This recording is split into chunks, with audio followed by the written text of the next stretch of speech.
ओम श्री परमात्मने नमः। ओम नमो भगवते वासुदेवाय। ओम नमः शिवाय। अध्याय 3 की पावन कथा में हम आज सुन रहे हैं सोमनाथ की महिमा। महादेव जी देवी पार्वती से कहते हैं कि हे देवी, जितने भी ग्रह दोष और भूत दोष हैं तथा जो भी डाकनियां, प्रेत, वेताल, राक्षस, ग्रह, पूतनाएं, पिशाच, यातुधान, मातृकाएं, नवजात शिशुओं का अपहरण करने वाली राक्षसियां, बाल ग्रह, वृद्ध ग्रह, ज्वर रूपी ग्रह, अतिसार, भगंदर, पथरी रोग, मूत्रकृच्छ्र, अन्यत्र सहस्त्रों रोग, दुर्नामिका अर्थात बवासीर, कोढ़ तथा अन्य रोग व्याधियां हैं, वे सभी सोमनाथ के समीप जाकर उनका दर्शन करने से उसी प्रकार से नष्ट हो जाती हैं जैसे कि जलती हुई आग में डाला हुआ ईंधन तत्काल जलकर भस्म हो जाता है।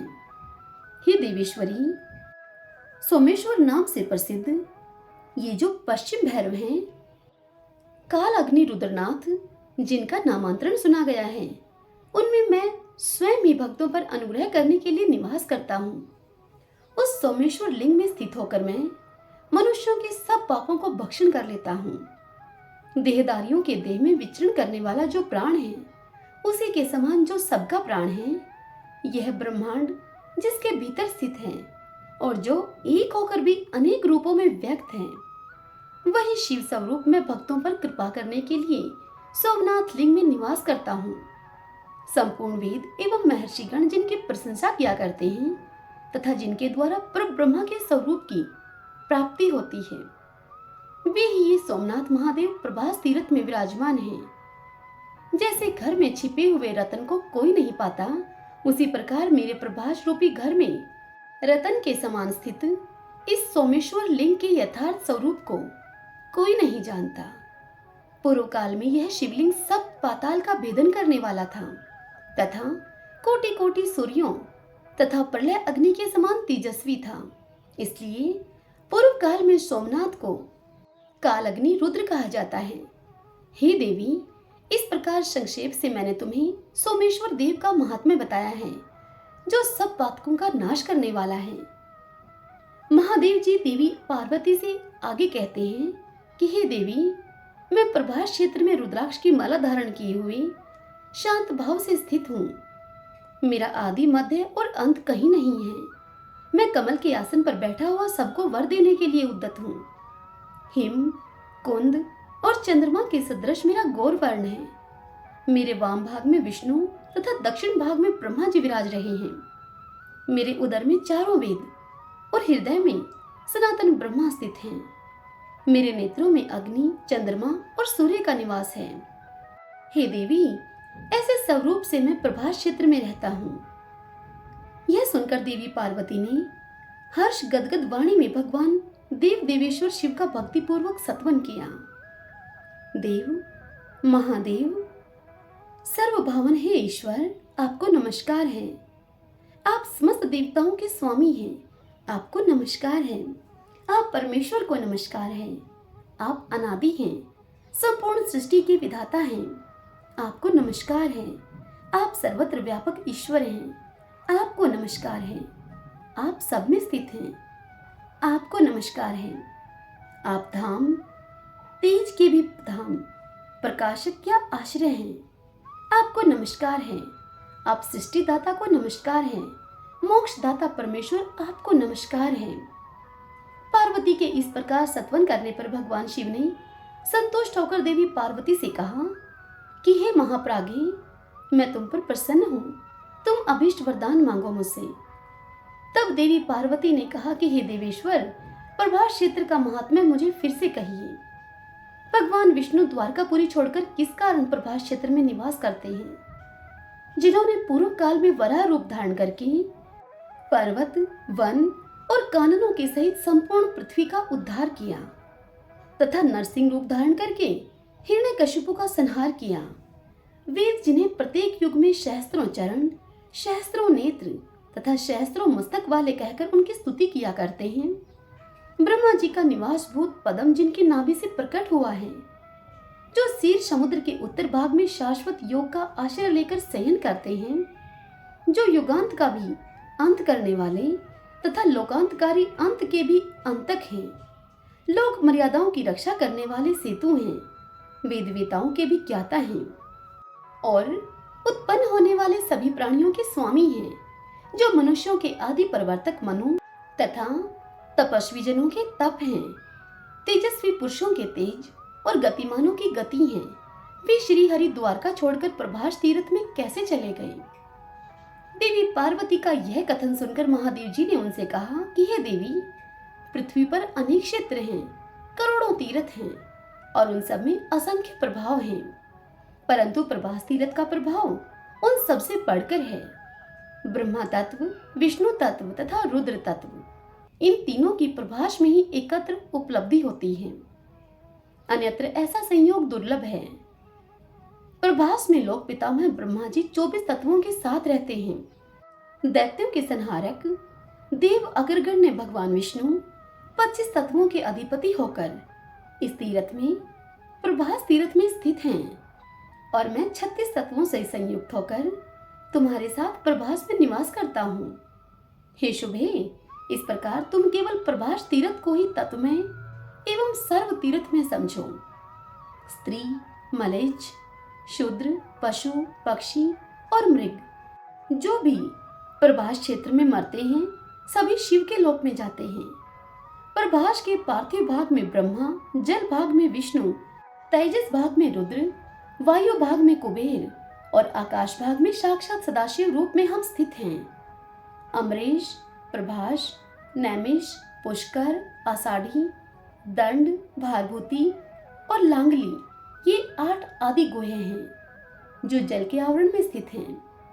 हरिश्चंद्र, श्रीशैल, जालेश्वर, प्रीतिकेश्वर, महाकाल, मध्यम, केदार तथा भैरव, ये 8 अति गुहे क्षेत्र हैं जो तेजस तत्व में प्रतिष्ठित हैं। गया, काशी, कुरुक्षेत्र, कनखल तीर्थ, विमल तीर्थ, अट्टहास, महेंद्र और भीम, ये 8 गुहे गुहेत्तर क्षेत्र हैं जो वायु तत्व में स्थित हैं। वस्त्रापथ, रुद्रकोटि, ज्येष्ठेश्वर, महालय, गोकर्ण, रुद्रकर्ण, कर्णाक्ष और स्थाप, ये 8 पवित्राष्टक कहलाते हैं। इनकी स्थिति आकाश तत्व में है। छागल, वुड़सुड़, माकोट, अचलेश्वर, कालंजरवन, शंकुकर्ण, स्थिलेश्वर तथा शूलेश्वर, ये 8 पृथ्वी तत्व में स्थित हैं। जो देवता जिस तत्व में स्थित है वह उसी के महात्म्य को सूचित करता है। जलीय महातत्व भगवान महाविष्णु को अत्यंत प्रिय है। इसी कारण से भगवान नारायण को जलाशय कहते हैं। जल तत्व में जितने तीर्थ मैंने बताए हैं वे निश्चय ही भगवान नारायण को प्रिय हैं। जल तत्व में भी जो सारभूत तत्व है उसमें ही प्रभास तीर्थ की स्थिति है। अतः श्री हरि प्रत्येक अवतार के समय जल तत्व रूपी प्रभास में ही लय अर्थात अंतर ध्यान को प्राप्त होते हैं।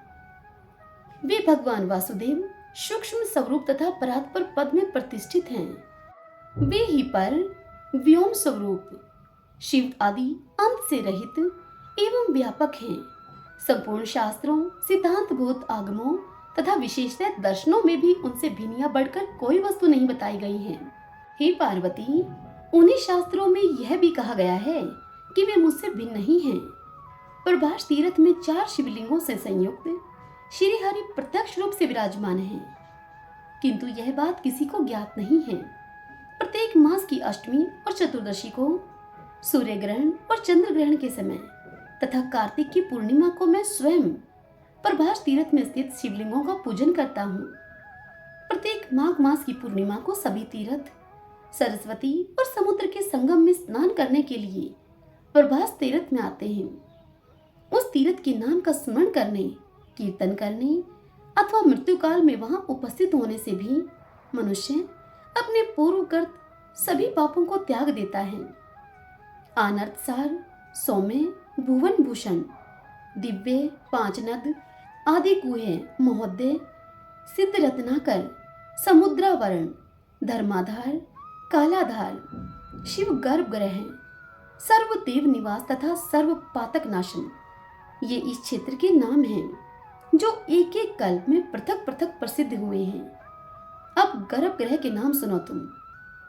आदिकाल में उसका नाम प्रमोदन था। उसके बाद कर्मश नंदन, शिव, उग्र, भद्रक, समीनंदन, कामद, सिद्धिद, धर्मज्ञ, वैश्वरूप, मुक्तिद, पद्मनाभ, श्रीवत्स, महाप्रभ, पाप संहार, सर्व कामद प्रद, मोक्ष मार्ग, सुदर्शन, धर्म गर्भ तथा पाप नाशन प्रभास।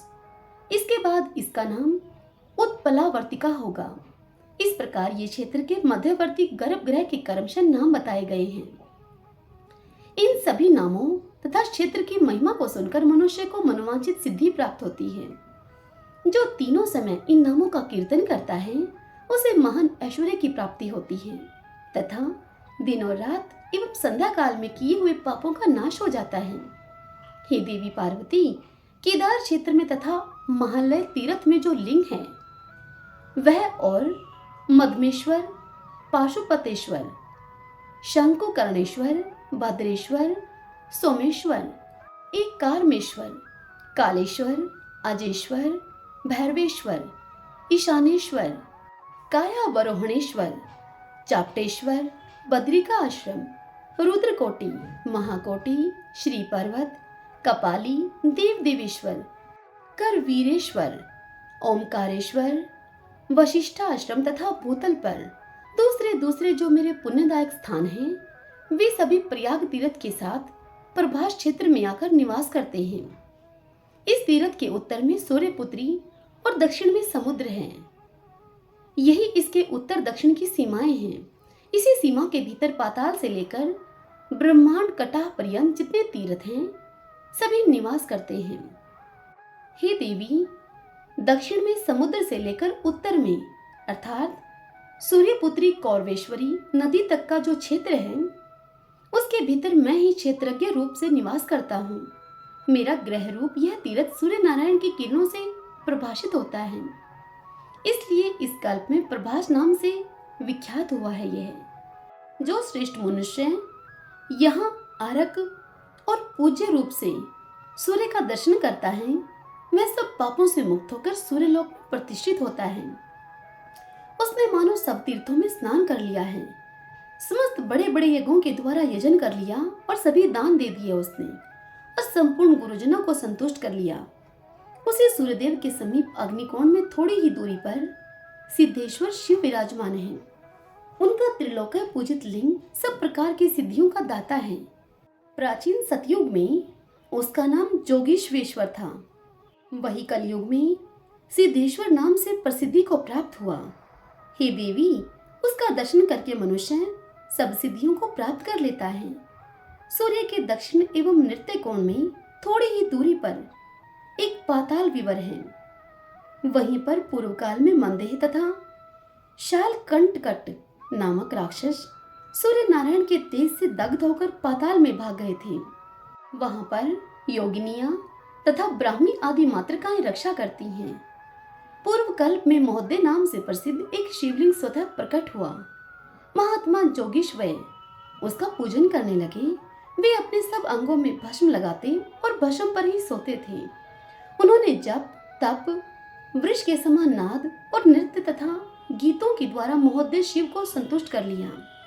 तब वे प्रसन्न होकर जोगेश्वर मुनि के समीप आए और उनसे बोले, हे मुनि, हे महामते, तुम दिव्य दृष्टि से मेरी ओर देखो। तुम्हारे मन में जो इच्छा हो उसे तुम कहो। जोगेश्वर ने त्रिनेत्रधारी शिव को अपने सामने उपस्थित देखकर उनके चरणों में मस्तक रखकर प्रणाम किया और उनसे इस प्रकार कहा। वह बोला, हे देव देवेश्वर, मुझे संसार बंधन का नाश करने वाला ज्ञान प्रदान कीजिए। आप में देवी पार्वती में, स्कंद जी में तथा गणेश जी में सदा मेरी भक्ति बनी रही तथा मुझ में निरअहंकारता, क्षमा, शम और दम आदि की वृद्धि हो। यह सुनकर उन महादेव जी ने उससे कहा कि तुम अजर अमर, सब शोकों से रहित महान योगी, अत्यंत शक्तिशाली तथा योग के ऐश्वर्य से युक्त होगे और योगाचार्य के रूप में तुम्हारी प्रसिद्धि होगी। जो तुम्हारे द्वारा पूजित इस शिवलिंग का पूजन करेगा वह सब पापों से मुक्त होकर दिव्य योग को प्राप्त होगा। जो द्विज योग के लिए जैगिश वह गुहा का आश्रय लेगा, वह 7 रात में योग युक्त होकर संसार से तर जाएगा। 1 मास के बाद उसे पूर्व जन्म का ज्ञान हो जाएगा। 1 रात में उसे शुद्ध गति प्राप्त होगी।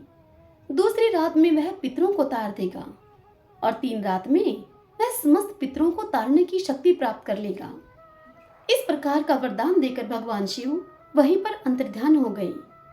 हे देवी, इस युग में द्वापर युग आने पर जब कलयुग का प्रवेश हुआ, उस समय बाल खिल्ले नाम वाले महर्षियों ने प्रभास क्षेत्र में सूर्य स्थल के समीप आकर जैगीश्वर गुहा में निवास करने वाले देवेश्वर शिव की आराधना की।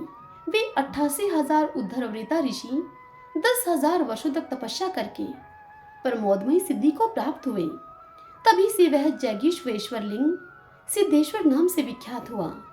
हे देवी, जब सोमवार के साथ कृष्ण पक्ष की शिव चतुर्दशी आती है, उस समय सिद्धेश्वर देव का दर्शन अत्यंत दुर्लभ है। हे देवेश्वरी, सिद्धेश्वर लिंग के आगे 3 धनुष की दूरी पर सूर्य सारथी अरुण के द्वारा स्थापित एक सिद्ध लिंग है, जो कलयुग के समस्त पापों का नाश करने वाला है।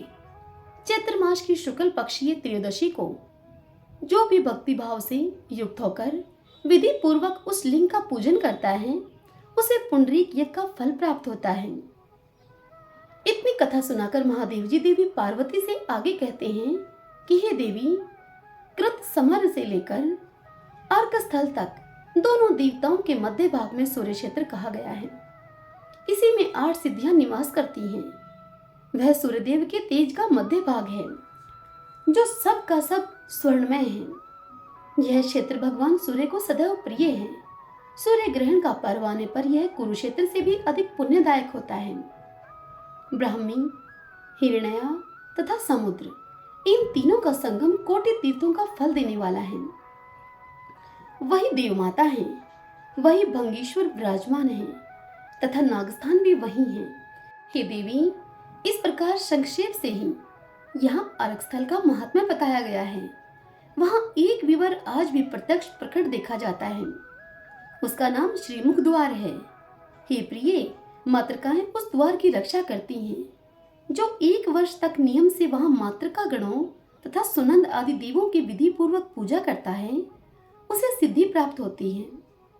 इसलिए सर्वथा प्रत्यन करके वहाँ अर्क स्थल के समीप समस्त मातृकाओं का पूजन करें। ये मातृकाएं प्रभास क्षेत्र में सुनंदा गण के नाम से विख्यात हैं।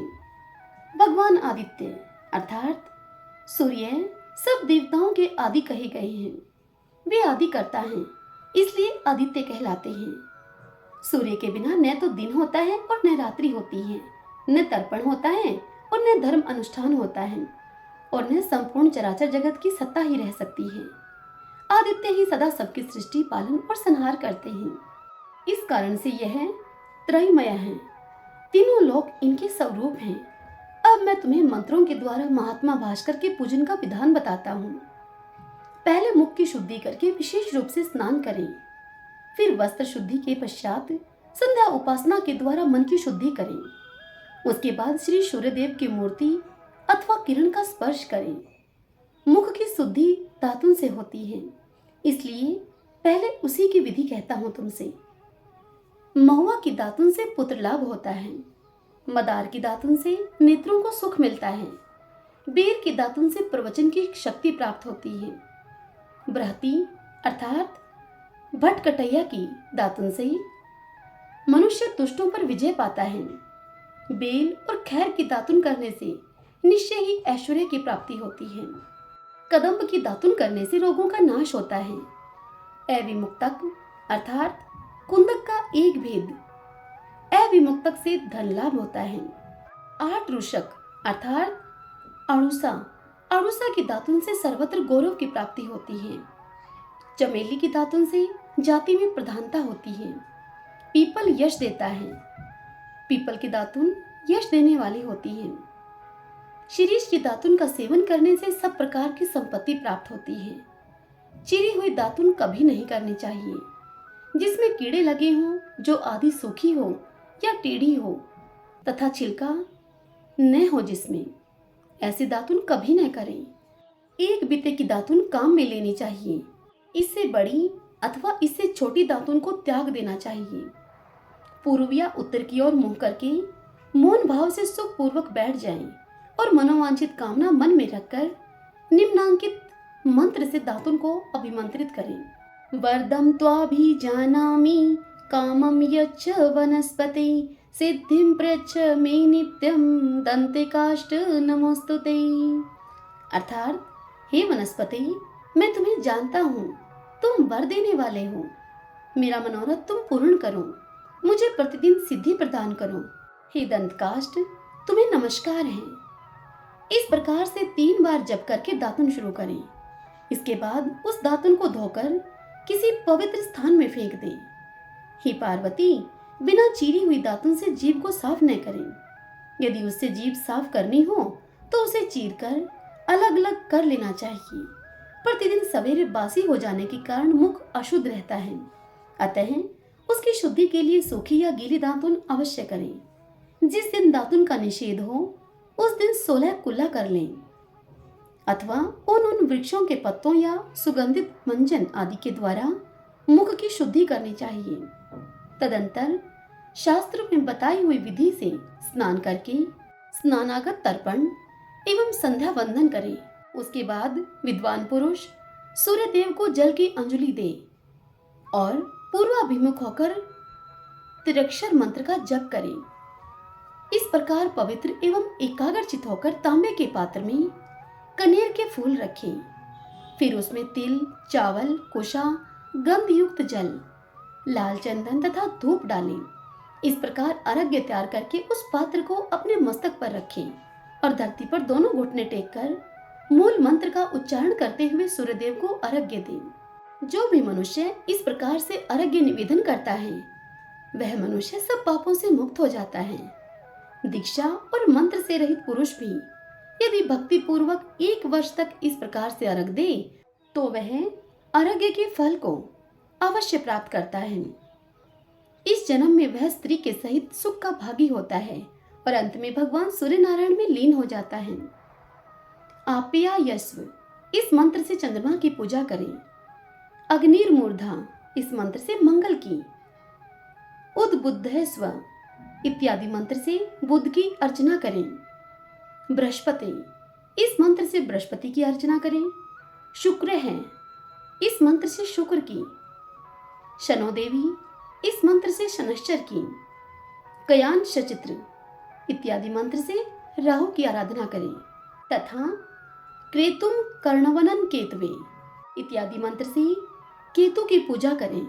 मंडल से बाहर पूर्व दिशा में इंद्र का, दक्षिण में यम का, पश्चिम में वरुण का, उत्तर में कुबेर का, ईशान कोण में शिव का, आग्नेय कोण में अग्नि का और नृत्य कोण में विरूपाक्ष का तथा वायव्य कोण में वायुदेव का पूजन करें।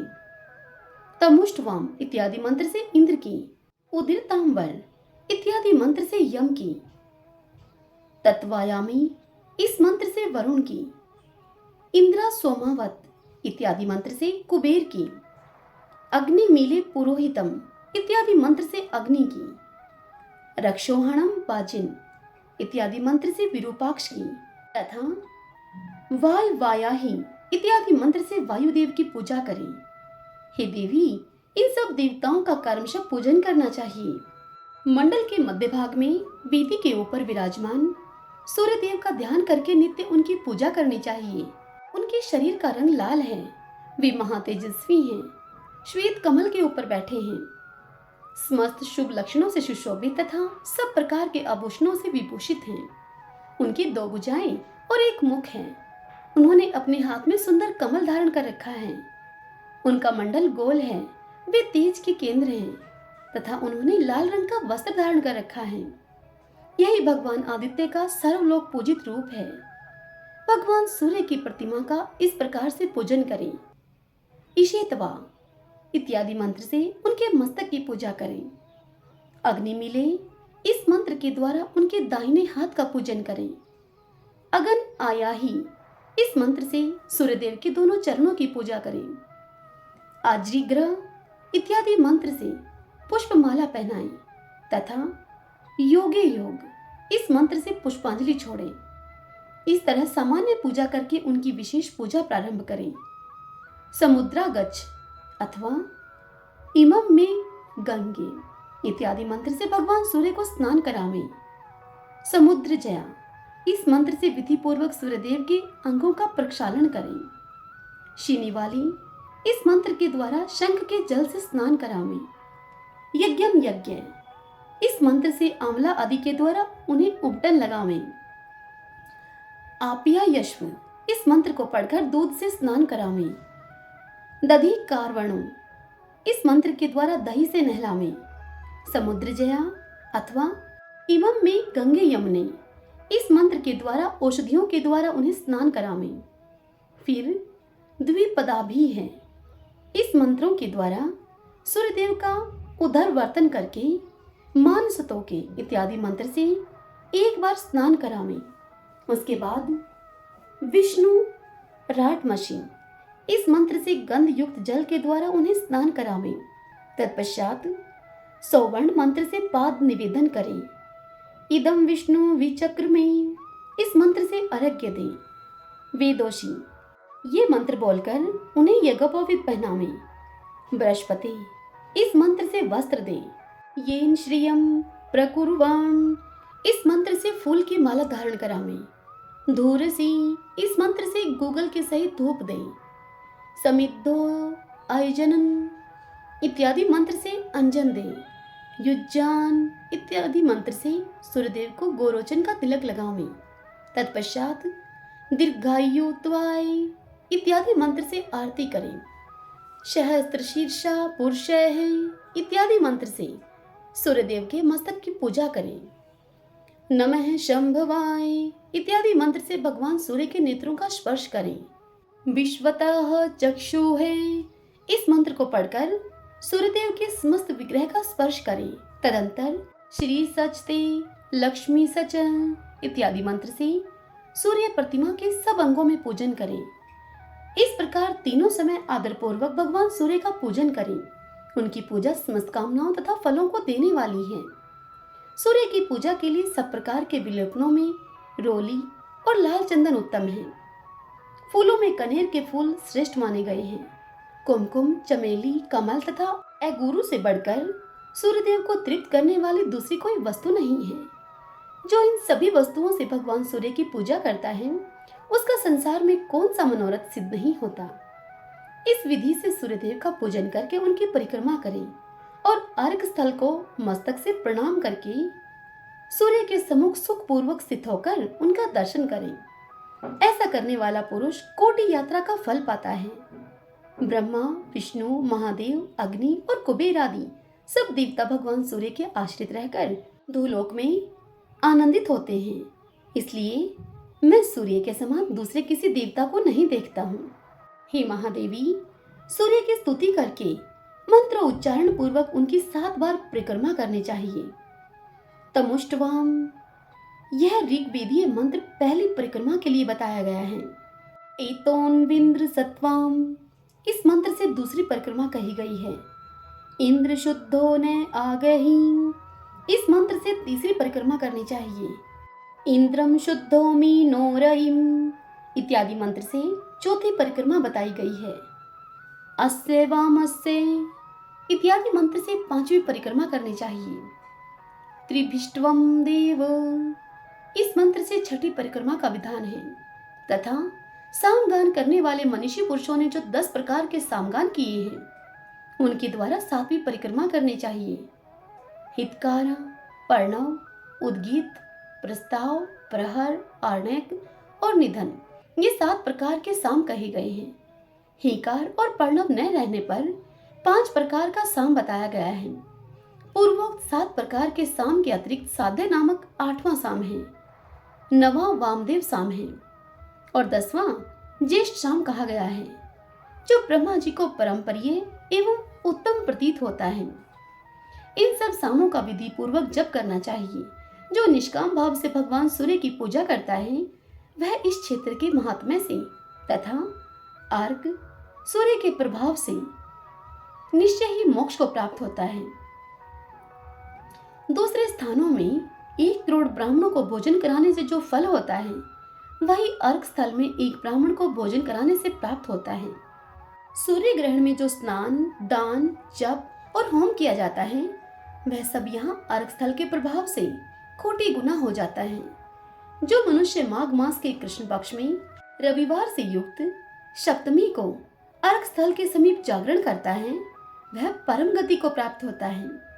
उस क्षेत्र में निवास करने वाले सभी मनुष्यों के लिए अर्घ स्थल पूजनीय है। कल्याणकामी पुरुषों को चाहिए कि वह भगवान सूर्य पर जल में पैदा हुआ या फिर मुरझाया हुआ अथवा किसी दोष से दूषित हो या बासी फूल न चढ़ावे कदापि। यह सुनकर पार्वती जी ने महादेव से पूछा कि हे भगवान, सूर्यदेव को राहु कैसे ग्रस लेता है? तब महादेव जी ने देवी पार्वती से कहा कि हे देवी, मैं ग्रहण का कारण तुमसे बतलाता हूँ, सुनो। विशेष समय आने पर सूर्यदेव अपनी किरणों से अमृत की धारा बहाते हैं। उस समय अमृत की इच्छा रखने वाला राहु अपने विमान पर बैठकर सूर्य बिंब के नीचे आ जाता है। उसके बिंब से सूर्य का बिंब छिप जाता है। इसी को सूर्य ग्रहण कहते हैं। वास्तव में कोई भी सूर्यदेव को ग्रस नहीं सकता। वे निश्चय ही ग्रसने वाले को जलाकर भस्म कर देंगे। पूर्व काल में उस क्षेत्र के भीतर लोकपाल महर्षि, सिद्ध, विद्याधर, यक्ष, गंधर्व तथा मुनि लोग सिद्धि को प्राप्त हुए हैं। कुबेर, भीष्म, ययाति, गालव तथा सांब ने भी यहाँ उत्तम सिद्धि प्राप्त की है। यह महात्म्य कथा नास्तिक, श्रद्धाहीन, क्रूर, दोषदर्शी एवं सठ मनुष्य से कभी न कहें। अपने पुत्र, शिष्य, धर्मनिष्ठ, ज्ञानी तथा भगवान सूर्य के भक्त को ही यह प्रसंग सुनाना चाहिए। जो तेज का सनातन आश्रय, जल की गति, दिशाओं का अविनाशी दीपक, सिद्धि का खुला हुआ द्वार, जगत का सामान्य नेत्र, आकाश रूपी सरोवर का स्वर्णमय कमल, दिग्गांगनाओं का दीदीप्यमान कुंडल तथा काल गणना का एकमात्र मापक यंत्र है। वह भगवान सूर्य का बिंब आप सब लोगों की रक्षा करे। हरि ओम तत्सत। ओम नमो भगवते वासुदेवाय।